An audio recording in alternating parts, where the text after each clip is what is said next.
Hey, welcome to the 478th episode of Just Shoot It, a podcast about filmmaking, screenwriting, and directing. This episode is brought to you by patrons Hamilton Henson, Kelsey Johnson, Anna Julia Antfee, and Christopher Hall.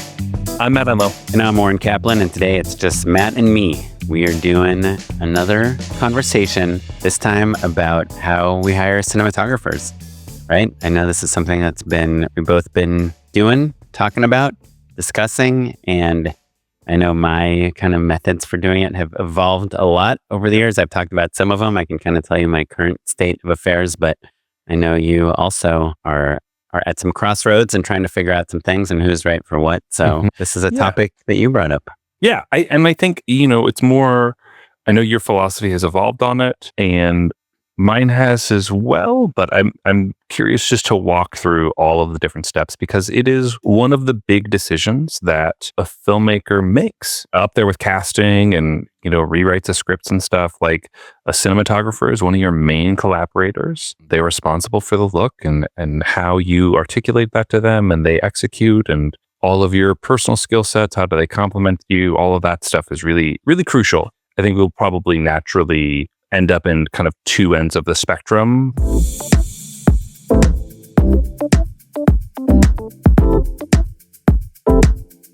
I think maybe a big difference between you and I is that filmmakers of a certain age, myself explicitly, grew up thinking about directors like Paul Thomas Anderson, who worked with the same cast over and over again and the same cinematographer for our young adult lives.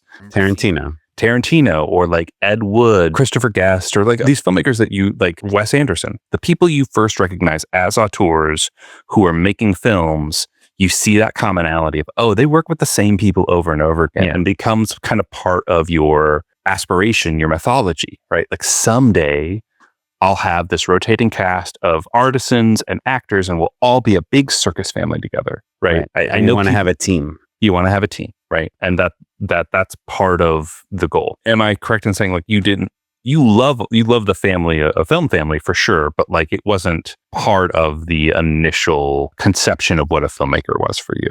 Yeah, I never really thought about it. I didn't even really know what a cinematographer was until I found this book, The 5 C's of Cinematography, in my San Francisco bookstore as an adult after college. Yeah. So the part of the fantasy, or I think I started to bring up Ed Wood. Mm-hmm. Did you ever see Ed Wood? No. It's pretty good. It's pretty good. I know it's a famous movie. It depicts Ed Wood and a merry band of quirky outsider filmmakers, the leading man is a wrestler and his girlfriend and Hollywood outcasts. And you're just there's a place for me in Hollywood.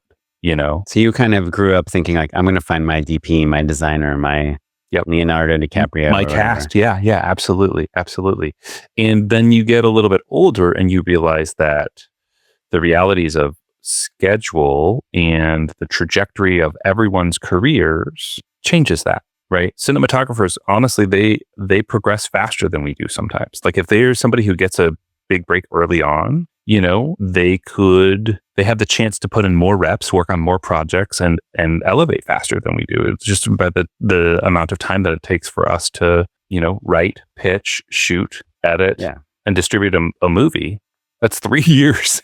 Absolutely. You could have shot 9 movies in that time. You know what I mean? Yeah. Every working cinematographer shoots about 3 times as much as us, right? I would say at least. Even the TV ones, our friend Jason Oldak, he shot Loot, but then he also just shot some other Physical, right? He's, or maybe it was, maybe he is Physical actually. And he shot Good Girls. And he's just it's in the time that we've talked about one show, he's already shot 3 TV shows, and those are all long jobs, but they still somehow, they get through them and being a cinematographer is interesting because, especially if you're doing TV or these longer form things, because your crew starts really counting on you getting jobs and hiring them. Same with production designers, they have their teams, and even composers. Sometimes, if you're at a high enough level, you have a big team of musicians that are working for you. Yeah. So it's a lot of pressure to keep working and to keep employing your team underneath you. 100%. And I think that we know a lot of great cinematographers. I think there is a boom of people thanks to kind of like the 5D revolution and kind of affordable cameras, like we're right in that sweet spot where like lots of high schools had like film departments where you could expose film and kind of fall in love with the photochemical process and celluloid. But then you could continue to shoot with a digital camera that was viable and shoot stills and then, realize, oh, I want to be a cinematographer. It's like we're right in that sweet spot for sure. Yeah. Yes. And especially filmmakers who are even like a few years younger, they just grow up with a camera in their hands, like an accessible, awesome, incredible camera. Oh, yeah. The amount of practice people get. And I do think that's part of why in the industry, people are hiring a lot of different cinematographers because there's so many people that have so much experience with cameras. You can get a lot more specialized. Like you might hire a different cinematographer for an action movie versus like a musical, even though it's the same director directing both of them. So yeah, when I was at Disney, I worked with one cinematographer most of that time. And then right when I left, I guess my 2 features I worked on were 2 different cinematographers. But then when I started doing commercials, I worked with one for a really long time. And then I switched to another one for a really long time. And then I just went full buffet. Yeah. And just for context, I think that happened. I was basically 1 or 2 DPs for the very beginning of my career, the whole way through. And then at College Humor, we were shooting nonstop. We were shooting sometimes 3 sketches a week. You know what I mean? And so people were busy and there were lots of people in the space, in the atmosphere of like, oh, this person's doing this and that person's doing that. And you'd say hello to someone that was like, okay, well, I went from being monogamous to go speed dating nonstop. Do you know what I mean? And then all of a sudden you find a lot of people that you click with, right? All of a sudden I'm poly. I've got like 6 or 7 DPs that I've shot a lot of stuff with. And who I like and bring different things to the table. And then as we move into bigger things, those jobs become fewer again, right? We all love to be shooting 3 big budget commercials a week. The cinematographer you choose might actually help you get the job. A lot of times it's like, hey, we were referencing a Wes Anderson type of style and look. So why don't we see if we can get Wes Anderson's DP, Bob Yeoman, to shoot this? He shoots commercials, So that's kind of one consideration. The second consideration is, hey, let's get someone that's really good at shooting animals. That's really good at shooting cars. That's really good at doing action. Like, let's get the cinematographer that did Mission Impossible, because we're doing this like skydiving sequence. And then number 3, it's just the like, hey, someone is really good and has like a really beautiful reel and I want to work with that person. And so I think kind of those 3 considerations. And I do sometimes wonder, like, does the DP make a project amazing and successful, or are there certain DPs that have a reputation that you would only bring to them a project that's already like primed to succeed? Like for me, my big career shift was in commercials was when I shot that Rebel Wilson thing with Kramer, and he had shot, Thor and Game of Thrones and all these epic things. And I'd never really worked with a cinematographer that had, I'd worked with amazing, incredible cinematographers that did a lot of cool things and some TV and some whatever, but never like, $100 million movies and things. And I worked with him and it went well. And that one spot kind of made a difference in my career. So then the question is like, oh, is Kramer the one that vaulted me? Was it because I chose the right DP that my career went up? Or did I just like not want to bring him the tiny non-union, $50,000 job? But when I got a celebrity shooting on the Universal lot with a big cool budget action, Yep. The budget actually wasn't that big, but everything we were bringing, the creatives, the agent, the talent, the schedule, the thing like that, it's shooting in LA, so it's super easy for him to just come for one day to shoot, and then also that it's like kind of right up his alley. It's like this kind of action comedy stuff. Like, is it that, Sure. like if you're, I'm trying to look, if the tables are turned, we don't want to be that in that scenario. We don't want to have done a bunch of the smaller jobs for a company or a producer or whomever, and for them to then pigeonhole us as like, oh, only being able to do the small stuff, right? Like that's a fear we've had, right? And like we've had to, build new relationships outside of that space in order to be seen in a different light. And that's a challenge that as directors we have our entire careers.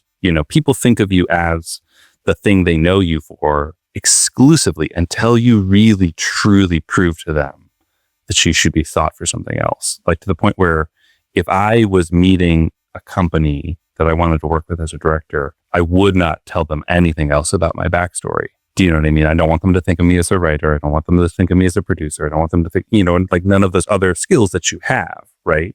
Like you don't want to be like, hey, I'm an editor who also directs, right? Or hey, I'm a director who also can edit this for you.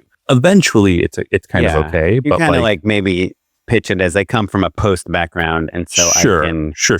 Yeah, there's ways to frame I'm thinking it. of every shot as how it works in the edit. What I'm saying is, I remember when I was at Comedy Central, I was an award-winning director who not once it didn't even cross a single executive's mind. People I worked with, or producer, people I worked with regularly and liked, and I knew the projects backwards and forward. I knew the talent backwards and forward.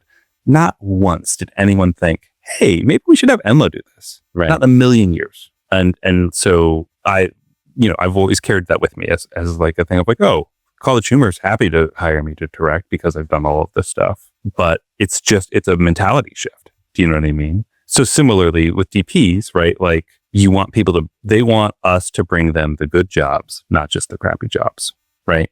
Right. Yeah. But I also like, if you think about like a J.J. Abrams or a Denis Villeneuve, like, are those guys just really incredible directors, or are people only bringing them incredible projects? Sure. Sure. Yeah. With an incredible team already attached, like a great script and great cast and great all that stuff. Well, and I think as directors, we have more autonomy than lots of other filmmakers, right? The other craftspeople, because cinematographers don't tend to write and direct their own material, right? So the reel they can shoot specs, they can shoot stills, like, things like that. But like J.J. Abrams, I'll give you the real answer. The reason that we think of him as a great director is because he wrote his own work. He wrote and produced it. Do you know what I mean? Right. He creates, and even better and more, commonplace, Ryan Coogler is a much better example. And he's gone on record of being like, oh, Fruitvale Station started it all. I would not be able to have made Sinners or, the Black Panther movies if it wasn't for the thing that he wrote and directed about his own personal life. You know what I mean? Or personal hometown. Right. Yeah. Right. Yeah. So it is definitely a different beast, cinematography and directing. But DPs, I think before we started recording, we were talking about like, should we talk about just DPs, or should we talk about production designers and first ADs and all the other kind of important parts? And I think the reason we talk about DPs a lot is because if you're going to travel for a job, whether it's a passion project or not, or you're hired to do it, if you get to bring one person with you, well, it'll almost always be either a producer or a cinematographer. Sometimes it'll be just a cinematographer. And I think the reason for that, it's pretty obvious in my mind, but it's really nice to hire a production designer that knows the place you're shooting at. It's really great to hire a scout and casting director, first AD that knows the crew and all that stuff. So the cinematographer is like the most chameleon-like artist that you're working with, that also can take if they know you well, if you've worked together before, because you're from the same place and they know you well, they can take care of all the translation that is required in order to give you a great image, and they can take a huge load off of your shoulders by bringing your trusted DP with you. Let me toss you three categories of aspects of a cinematographer, and this is just kind of coming to mind as we're talking.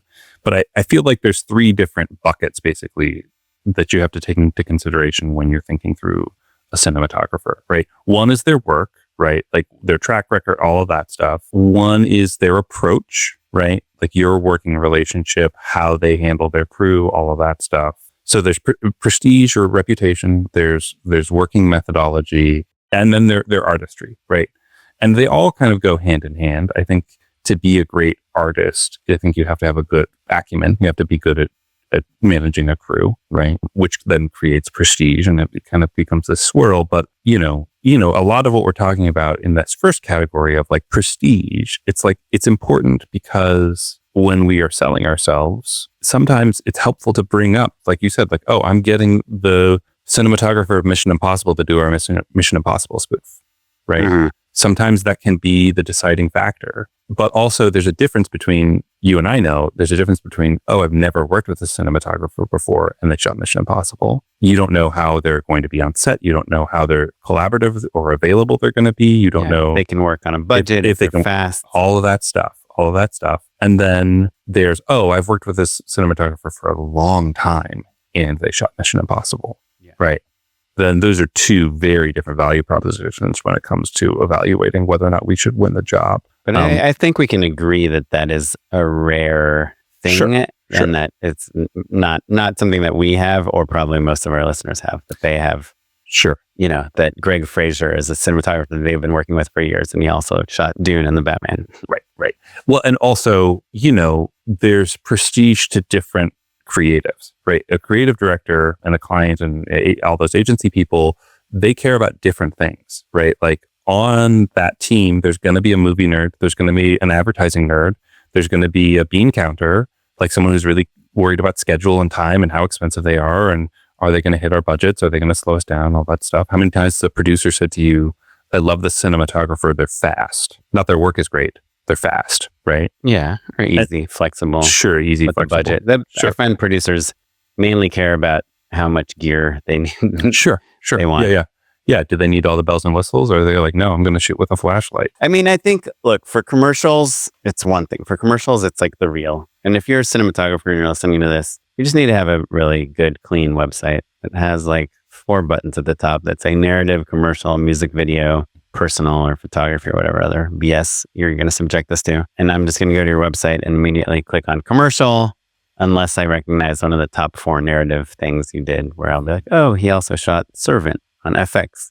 Show that probably the people I'm talking to haven't heard of, but it's a beautiful show, you know. But really, I want to be able to say like, hey, this is the cinematographer I want. Look at this sample and this sample and this sample. And I've many times on commercial jobs been told, we don't like that cinematographer.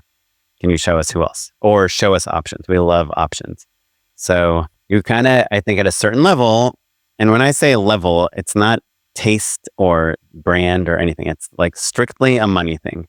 Like if someone is going to risk $200,000, $500,000, $1 million on you, I think it's even a courtesy to be like, hey, this is the cinematographer I'm going to bring on, and this is the production designer I'm going to bring on. And we talked about like maybe more often talking about cinematographers and production designers, because sometimes you are a little forced into like, this is the best production designer in the Toledo, Ohio area. We're going to get them, you know. Other times if you're shooting in LA, you can get like, oh, she did Pen 15, you know, or he did Hacks. And then you really are kind of getting these like really prestigious designers. But with the cinematographer, since we're bringing them everywhere, I think we can kind of get a combination of those things. But I've found that the director's voice in who should be the cinematographer is pretty influential. Sure. And I a lot of times I'll show a couple people that I'm really excited about, and the agency will have no opinion. So I will just choose one. But I guess, so after that, it comes to kind of your personal relationship with them. And this is where I think I've evolved over time. And it was all based on that one Instagram exchange I talked about a couple of years ago on this podcast, where this director told me that the more he works with the same cinematographers, like the more they're phoning it in, the less excited they are. And this might be specific to commercials, because we all know that in commercials, sometimes it's like, hey, she's just talking about how much she loves this Heinz ketchup or whatever. And it's hard for the whole crew to care about that, you know? When you're doing movies and TV, of course, you have a little bit more for people to grasp onto. You're making art. But I need my and the personal stick too, right? Yeah. Because it's like, okay, well, if you don't give an ass back next season, right, you're out of a job, you know, like, you know. So I think on narrative stuff, on stuff that DPs know, this is going to go on my reel, this is super exciting for me, it's easier for them to get excited. But I need, as a partner, like I'm not going to ask, you know, Kramer, who shot Game of Thrones, to come shoot like a person standing in front of a wall, you know, holding up whatever, a bag of chips. So then who do you ask to stand and to shoot standing in front of a wall with a bag of chips? Well, I can tell you this thing I just shot last week. We talked about it on the previous episode with Neil Patrick Harris. Was the client just wanted him standing in front of 2 curtains. Yeah. And so I pushed really hard, especially with the production designer, to like to build it out, build a stage and build like a valance and make these curtains interesting and add some chandeliers. What's a valance? I don't know what a valance is. Valance is like, kind of old style curtains. They have like an extra set of curtains at the top that are hiding the. Oh, that's a valance. Like the thing that hides the the like top part. The top part of the curtains. I love learning those words. Oh like, this is a job like where knowing what a valance is helpful. Yeah. Someone was asking me about the perineum. No, that's that's part of the body. Proscenium. Proscenium. Sure. Yeah. Proscenium. What is that? Proscenium is like the wings of a stage. Yeah. I think of it as it's a theatrical term for like essentially the line. Yeah. Proscenium. Yeah. Proscenium. Yeah. Well, when I say the line, I mean the 180 line. Basically. Right. So like this is the stage and this is the audience. The proscenium is the line. I see. Them. It's like breaking the fourth wall. Yeah, it's the fourth wall. Yeah, it's the proscenium. Yeah. Or rather, the fourth wall would be parallel to the proscenium, I think. Yeah. The proscenium arch of the theater. I don't know. Anyhow, those words are helpful once you're diving into the details of production design or wardrobe or whatever it is. What did you think proscenium was? Perineum? No, I knew that it was that was like, I knew that they were two words that sounded. Perineum is the area of skin located between the anus and the genitals. Yeah, that's the gooch. Yeah. The chode. Yeah. The taint. Yep. Yeah. So for that one, I wanted to bring a cinematographer that I've seen shoot really simple, boring things and make them look really good. And that was, I worked with this guy named Federico Tamburini, who's worked with Vince Pioni, the owner of Art Class, a lot. And he worked with Tom Morris, and he worked with Nikki Ormeron.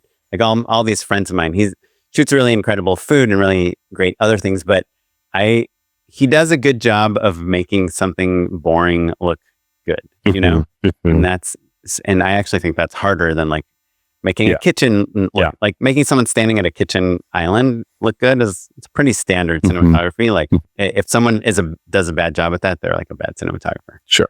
Because you have windows, you have room for backlight, you have all this motivation, but the harder the job, the better the DP is, but also, again, I wouldn't bring it to someone that shot like a Marvel movie because it's just kind of like a waste of them. And I don't want them to turn me down for a bigger job.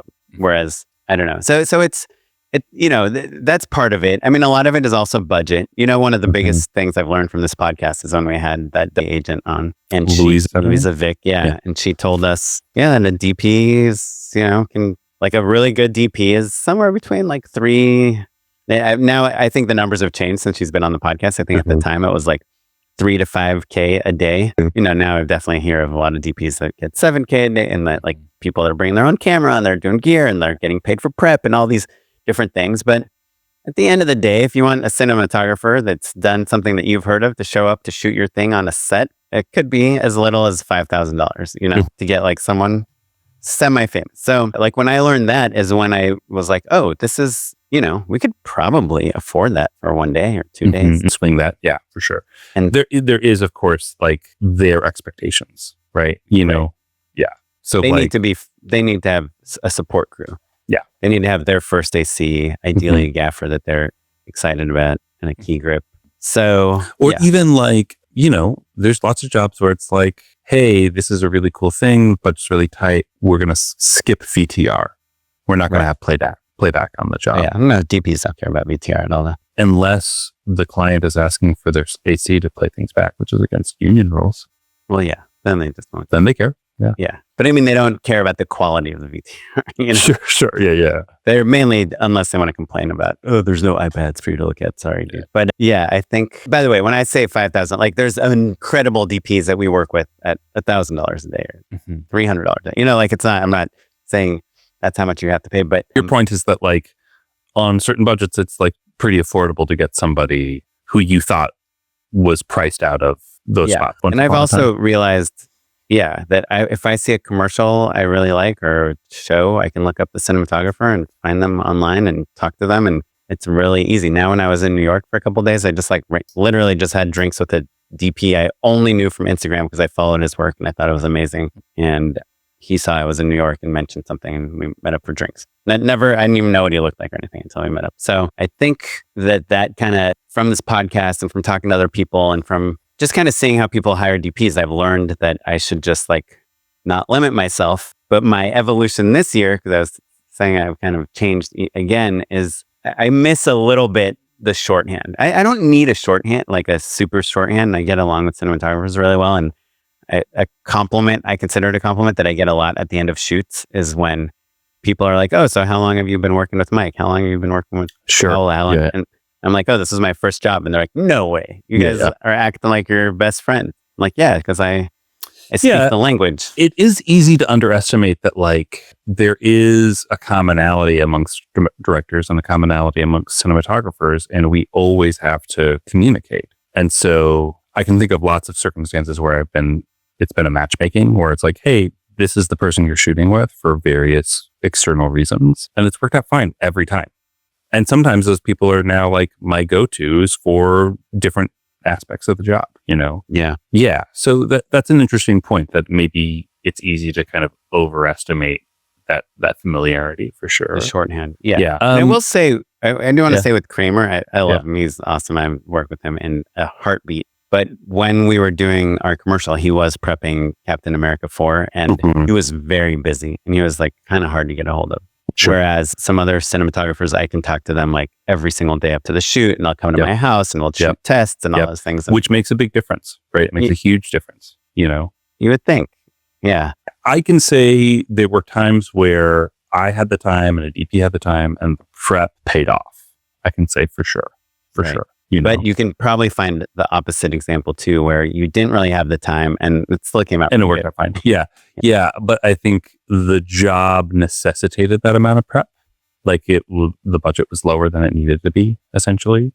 And so what we lacked in resources, we made up for in strategy, you know? Yeah. I will say one thing I do that cinematographers probably find annoying is that I will hire you now, which is not always in the case. I'll hire you first because I want something that's on your reel. Like last year, I shot something that was reality. I need to look like a reality show, right? Sure. And so I talked to Grant, our friend who created Alone and all these other unscripted shows, and I got a DP from him. And this guy came in and he did this great job. And so in the pitch process, so you're like, hey, I'm getting the DP from this reality show. Yeah. From that like we're emulating. Real Housewives or whatever. Yeah. Love Island or whatever it was. Yeah. Yeah. And they're like, cool, awesome. And he did a great job and he's awesome. And, it was a kind of a lower budget job. And I'm sure he took the job in the hopes that we could do more kind of beautiful things together. But it's like hard for me to bring him on. Them. Yeah. And then I also worked with this other DP last year that does a lot of tabletop robot close-up things, and I brought him on to do a commercial where it was stirring paint in slow motion. And he probably would love for me to bring him on to a celebrity talking to camera thing, but his reel doesn't have a ton of that. So it's like harder for me to bring him on to that. So it is kind of like a thing. But I think the counterexample to us is like Tom Morris, who works with Brooks Ludwig, the same DP for every single job. Everything. Yeah, no matter what it is. It can be tabletop, food, kids, cars, everything. It doesn't matter. Yeah. And you're kind of like in between, right? You kind of have a little bit of a stable. Oh, and that's what I was going to say. I'm trying to do this year is I want to, like when I make my list of 4 potential cinematographers that I want to work with, it used to be that I would have like 1 that I've worked with before and 3 that I'm really excited to work with. And this year I flipped it around. It's 3 that I've worked with and maybe 1 that I haven't. Yeah. But that I've at least talked to, or we've been kind of like. Yeah. You have some sort of rapport with. Yeah. Or they work, like Federico, I just worked with. I never worked with him before, but I've tried to hire him 3 times and he's worked with like 10 people I know. So I'm going to bring up a few, I think we talked through all of the kind of like the big, most important things, the things that are 99% of the decision making. But there are a few other variables that I want to bring up and talk through. I'm going to give you rapid fire, just naming all of them, and then we can talk through whichever ones pop. But the other things that are in the mix is when you're on a travel job, it being like a travel buddy for sure. But whether they're available or not, obviously that one, if they're not available, they're not in it. Them owning their own gear is a thing that comes up earlier in your career for sure. But like, I think, was it this episode or last episode, we talked about, your DP did have a lot of gear and producers like that. And so like sometimes that does, depending on the budget, tip the scale in ways that I find frustrating because I don't want it to be a budgetary decision. I want it to be a artistic. And then also, have they worked in the region or do they have experience with, cruise language, the language, 100%. Yeah. Spanish speaking. Yeah. Travel buddy is probably the one that is not trickiest, like kind of the least important in certain ways, but does have a halo effect. We travel a lot, and I've traveled with DPs that are good buddies, and it's been really fun. And, I've traveled with DPs that I didn't know super well. And, they travel so much. We travel so much. It is a thing of like, you kind of need to not just match vibe wise, but also in your appetite for going out. Yeah, totally. Like, it's not just going out, because it's also like carpooling to the airport together, hanging out in the airport together, sitting next to each other on the plane. Yeah, exactly. Like, I don't want to talk to another soul. You want the middle seat. Yeah. All of that stuff. I don't want to talk to people on the plane, but like, I do want to talk at dinner, or like, I don't love eating alone, but maybe they're really busy, or maybe I'm really busy, like maybe I'm like, eating room service as I'm working on a treatment or something. I don't know. Yeah. I tend to want to do a little bit of hanging, but also I like to go to bed early when I'm traveling. I love hanging. The problem with DPs is a lot of times you fly out with them for the tech scout, and then usually you have a day of pre-production fitting all the stuff that they don't need to be at. So they kind of usually are traveling around the town on their own, going to museums, doing their thing. And then I like to invite them to like the dinners and things. For sure. So then that also is part of it, right? Like, yes, it's fun to like have them come to the dinners. Are they a good hang in that way? Carlin has brought up, like, there is that aspect of like, oh, do they have fun stories? Are they entertaining? Are they chill and fun? Like, like that stuff is a part of it, in the same way that like picking where we're shooting is like, if it's a fun place to go to, then agency wants to shoot there. Pitching shooting in Austin, Texas versus shooting in somewhere much worse than Austin, Texas are two different value propositions. You know what I mean? I don't want to shit on somebody's town. Right. Elk Grove, I'll shit on my hometown. How about that? Austin's more fun than Elk Grove. Full stop. Right? Yeah. It is kind of something when I hire, when I was just in New York, I was the only one that traveled with like all local DPs. And so no one wants to hang out with you after the shoot. Sure. Yeah. So just having dinners alone all the time. So that is, you are kind of bringing your own personal like travel buddy with you. But yeah, when I went to Colombia to shoot those Dial commercials, I really wanted a DP that shot people taking showers before, because I never had done that. I've never shot someone in a shower. And that was what I prioritized. And my DP, Ross Richardson, who's awesome, he's not like a big, let's go out and hang out. He like loves room service. I think he had room service every single night for dinner, which is fine, because I had my AD and my producer there too. So, and the client, the agency, we all hung out and had a good time. But yeah, I think that's like, it's a really nice to have thing, but I don't think that's like, it's not super important. If you're doing a feature, it's like a little different, because you do want to start like getting into each other's brains, Well, so what it is it's not important that, like, it's a job. Like, the job is you're not there to have fun, quote unquote, right? Yeah. But it is important that you're in a good mood. Like I did a PPS job with our old pals, where I just couldn't sleep. I just could not sleep for like 3 or 4 nights. And it was a hard shoot, I think, partially because of that. And I was like taking melatonin. I was trying to go to bed early. And so that stuff does have a halo effect on everything, So being in a good headspace is important. But like I said, what you prioritize is always going to be a little bit different. And, there's always social alternatives to that for sure. Right. Have you ever had, like, you've been on jobs where you've been like, just like kind of sad and lonely in some strange town? You know what I mean? Yeah. Bangkok? Yeah. I was in Bangkok alone for like 2 weeks. I was in San Antonio alone for a week, and just like in like a, like a Best Western or whatever it was. Yeah. And it was also, no, it wasn't a Best Western, but it was like near SeaWorld. So it was just surrounded by like families. Happy families. It's funny. Like, yeah. No, it's funny. I always fantasize about having like time to myself. Like, I'll finish that edit. I'll read that book. I'll write that script. And then by day 2, I'm like, so lonely. Yeah. I like being around people. I had like kind of 2 other topics on this topic, which is number 1, I know my answer, but how do you find? Yeah. So I will do a couple things. I will ask my producers, like, oh, who do you like? Right. Who are you shooting with? And then I ask friends, and then I have a spreadsheet. I have the spreadsheet of all the people that I work with regularly in notes and things like that. Like a Google Doc type of Google deal? Doc, yeah. And are there tabs for each position? For each position, yeah.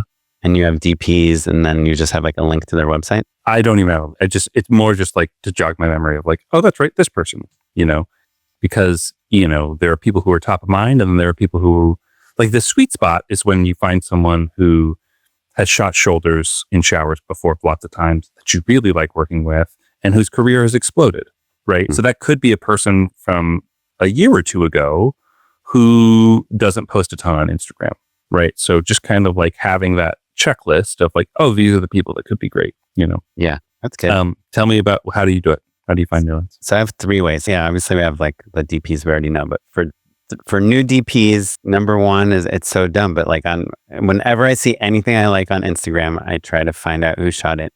I try to find their website, and then I just have a list in my notes app of DPs, interesting DPs. And a lot of times, like, I'll watch like a Dave Meyers music video, and I'll be like, this is incredible. Like, who shot it? So it's like kind of all over the place. Or I'll be like, oh, this little tiny video is really interesting in some way, or there's an interesting camera mount, and I'll just all I put is their website in my notes app. So if you don't have a website, then you'll never make it into my notes app. And then the second way is, of course, like talking to friends and producers, like, yeah, anyone come to mind that you think would be good for this. And the third way, which is kind of obvious and interesting, but I don't hear people talking about it that much, is usually your producer can just call like 5 agencies and say, hey, here are the boards who's good for this. Who's available. Yeah. And you'll get that's when you start getting those like big wig DPs. Yeah.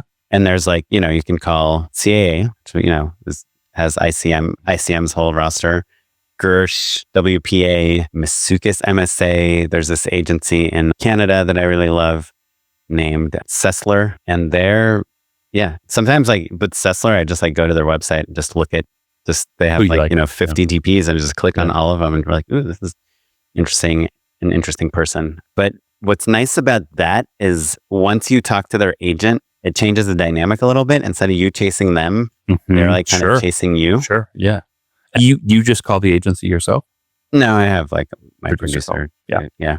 And then like Kelly, who I worked with, has made many spreadsheets for me where it just has a bunch of DPs, their availability, links to not just links to their website, but also links to their reel that is, maybe someone doesn't want to put their like beauty, makeup, hair stuff like, on their website, but they have an amazing reel for that, or cars or whatever. And then, and sometimes there'll be a note like, this one's like a little more expensive, but speaks Spanish, so we won't need an interpreter for them or something, right. But yeah, so I think that's a great thing. And then I would never hire a DP point blank without talking to them first. So have you ever interviewed a DP beyond like, hey, let's grab coffee? Yeah. By the way, if you're a DP, do not email me about having coffee. I think that's well traveled territory. Yeah, I've absolutely interviewed them. But if I interview them, we're pretty close. You know what I mean? Oh, really? You'll never, because I've interviewed like 3 DPs. Yeah, but like it's most likely we're between 2. That's most likely when I'm talking to 2. Or if a producer's like, you really are going to love this person, you really have to connect with them. Yeah. I've hired people blind if it's like, oh, my producer's worked with them 10 times, Yeah, sure. And I love their work, and they say they're so great. And I know other directors. A lot of times I'll email like a director, like Sessler, the Canadian agency. My Canadian reps have worked with every single DP on their list. Yeah. So I'll just be like, hey, what do you guys think of this DP? Yeah. But I had for the Dial soap job, I actually talked to 4 DPs, like a couple of really big ones. And it's weird because it's a weird conversation because you're talking about the project, but you also don't know if you're going to hire them or not, So you have to do that thing. Sure. You don't want to, lead them on. Get influenced by their ideas or something like that too. Like you don't want to like for them to like give you an idea that then you use or want to use, I should say. Yeah. It's pretty rare. Like, I don't know how that could happen necessarily, but you know what I mean? Like there is always that dance of like creatively committing before the job is theirs, Yeah. So I think kind of my method to talk to like a DP and interview a DP that you've never met before is like kind of 3 parts of the conversation. Start with where you live, what you do, what your background is, 5 minutes on that. And then what kind of stuff you like. And then I go into like something of theirs that I saw on their site that I really liked, that I was curious about. And then I'll go into like, okay, so for this, we're shooting showers. The reason I thought you were good for this is because of these things. Like how did you guys shoot that? Did you build the shower? Is it a real shower? Was the water running? I love building it around something tangible like that, because to me, oftentimes it's mostly a vibe check, because I know their work is good. That's why they're on the list in the first place. We wouldn't have gotten this far down the road if I didn't think their work was phenomenal, Right. And so there's that. Yeah. Yeah. But like structuring the conversation around something that they've shot and asking, like, that's a way into their approach, that's a way into their personality, that's a way into their methods, all of that all at once. Yeah. And sometimes you just kind of want to hear like, oh, you worked with this amazing director. Like, how was it? You shot for Denis Villeneuve. How did that go? Like, how was that? Yeah. And just from hearing them talk about working with other directors, you can learn a lot about how they might work with you. And their priorities, right? Like if you say, oh, working with Denis is great, he gets all of the biggest toys, versus, oh, he works with the best people, versus, oh, he's really obsessed with color and so am I. Or what, like there's so many different ways. He really things. likes, like what we heard about Dave Meyers, like he loves pitches. He loves when we come up to him with a few different ideas. Like, oh, good. So that actually tells me I can ask you for ideas instead of just telling you what we're doing. Yeah. So how you prep, what you bring to the table, all that stuff. Yeah. Yeah. Well, hopefully this has been interesting in some way, or enlightening. I will say about the agency thing, like, yes, you can call agencies and ask who's available and tell them what your rate is and budget and schedule is, but you could also just go to their website, and a lot of them have just lists of DPs, and it's another way to discover, especially if you're looking for DPs in a certain region. Well, dear listener, if you have techniques that we overlooked or want to bring to light in some way, or an aspect that we weren't thinking about, shoot us an email. Just shootapod@gmail.com. I bet a lot of our listeners have thoughts. I wouldn't be surprised if we get a lot of emails on this one. So please bring them up. We can address them and catch up. That would be great. You can always shoot us a message on Instagram @JustShootItPod, or me at Mr. Mello, or Oren at O'Kaplan. Unpaid endorsements. I've got two very nerdy ones that I want to shout out for people. First of all, the Los Angeles Conservancy has Last Remaining Seats, which is their classic vintage film screening series. Kicks off June 7th with The Freshman, which is a Harold Lloyd film, a silent film. I've been kind of weirdly on like a silent film jag, because it's fun. They're fun to watch with your kids. And Harold Lloyd, he's the guy hanging from the clock. He is much more writerly than like Buster Keaton and Charlie Chaplin, who are like a little bit more slapstick. But all of those guys are incredible, actually. Like, it's easy to be like, oh, this doesn't stand up. But The Freshman is awesome. I've seen it just recently, but it is screening at the Orpheum Theater, which has just been restored, Saturday, June 7th at 2 p.m. But they have an incredible screening series. It's always fun. The Orpheum, for those people who don't know, they're like, like those beautiful classic movie palaces downtown. They also have Roman Holiday coming, High Noon, lots of cool stuff. They do behind the scenes tours. So Last Remaining Seats is my endorsement. And then also Rope, the Hitchcock classic, the oneer. Have you seen Rope, Oren? I think so. I feel like you would love it. I mean, I definitely know of it. It's like 10 minutes. Yeah, it's the long, it's the first unbroken takes sort of movie, right? Birdman style, where they are always like wiping against a coat or like a trunk or something like that. Anyway, it's so fun. It's really, really fun. It's a kind of a fun game of cat and mouse, a real crowd pleaser. The Academy Museum is screening it on original 35 millimeter nitrate, which is the film type that burns up, that explodes, that causes fires. And so it's very, very, very rare. There's only 5 movie theaters in the world that still screen nitrate. Like, you have to have a projectionist with his hand on the off switch. If the film breaks, they have to kill the bulb immediately so that it doesn't catch fire. Oh, interesting. And nitrate is like, it's made of an organic material, I guess. And so like they degrade. And so like you're not going to get to watch them for very much longer. And obviously, like, look, there's film transfers and all that stuff. I tend to be like, roll my eyes about this sort of stuff. There is something really neat about seeing a great movie under unique circumstances, literally the way an auteur Hitchcock intended. Like, that's the closest you're ever going to get to like the way he wanted it, which is pretty neat. It's coming up real soon. I think actually this episode probably drops after the case, but Friday, May 30th, if somehow you travel back in time, there's no way. Such a bummer. Anyway, keep your eye out for the Academy because they are screening stuff like that all the time, and that's pretty special. And maybe they'll do it again. I endorsed a screening series too, so people have plenty of time. Yeah. In a matchingly unimpressive endorsement, I'm gonna hold on. I brought up an only in LA screening series. Yeah, the endorsement was about something that happened last week. Yeah. But don't worry, mine is also going to be so. We're recording this May 23rd, just so you guys know. It's going to be so irrelevant by the time you hear this because it's about AI. And look at this freaking video from Runway that came out 4 hours ago. I put it in the chat window. If you can click on it, this week, Google unveiled VEO, their new AI model, VEO 3, where you can put in dialogue and audio and stuff.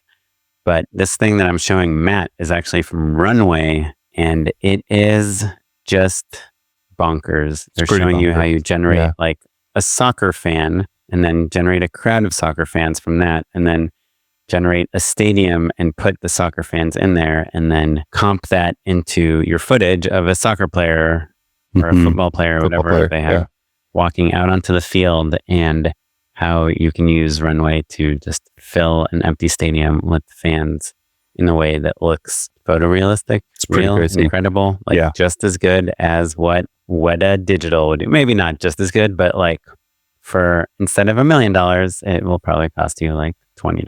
Yeah. And it is like what I'm trying to tell myself about all this AI stuff is, yes, people will 1,000,000% lose jobs. We might lose some of those jobs for specific things, but I think if you just change your mindset to like, who is this replacing, and replace it with like, how can I use these tools to make my stuff cooler or better or pitch myself? How can you open up creativity through it? Yeah. Yeah. What's like a fun way to use this? It's like very much like the engineering mindset when you find out like, oh, there's this new, machine that can automatically 3D to the internet without being connected to a wire. It's like, you don't feel threatened. You think about the possibilities. So yeah, it's tricky because it's, built on stolen art, but yeah. So this video, it's called Generating Crowds with Gen 4 References, Runway. It's pretty crazy. And yeah, so I don't know. My endorsement is to like be okay with hating it, but also stay frosty. Yeah. Yeah. Like try to think of ways you can use it to help you in your career. Okay, that's it, Matt. We already know you're at Mr. Matt Inlow on Letterboxd. I've been slacking lately, but I'm going to get back to it. And at O'Kaplan on Instagram. This episode was edited by Kevin Oyang. Thanks, Kevin. Our producer is Tyler Small. And you're listening to music from the Free Music Archive and artist Jazar. And we will catch you all next time. Thanks, everyone. Goodbye. Bye.